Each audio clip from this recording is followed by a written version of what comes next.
Ni chimique, ni manuel, le nouveau procédé de désherbage présenté il y a quelques jours par la Chambre régionale d'agriculture a attiré les foules. Au programme, le recours à l'électricité pour détruire les adventices. Ça suscite des espoirs, ça élève aussi quelques questions sur le coût du matériel, l'utilisation, ça lève beaucoup de questions, sur l'intégration dans nos méthodes de travail aussi, et puis sur les incidences sur la vie de la faune du sol, entre autres. Ce procédé, c'est donc un désherbage électrophysique imaginé par une entreprise suisse.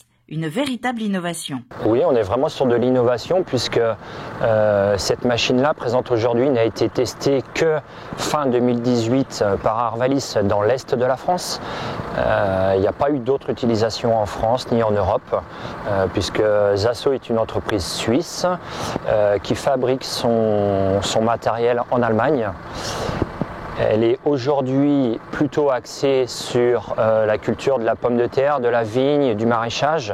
Pas trop encore en grande culture, mais ça va venir. Après un bug informatique, le test en lui-même a finalement été reporté d'une journée, mais le contretemps n'entache pas l'optimisme des potentiels utilisateurs. Je suis plutôt optimiste sur le fait qu'on ait un moyen supplémentaire et une autre corde de plus à notre arc.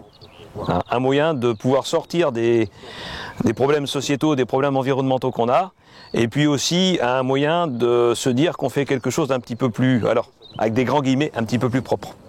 Le prélèvement des plantes réalisées sur place doit maintenant consolider les conditions d'utilisation de désherbage électrique. Les conclusions de cet essai seront connues courant juin.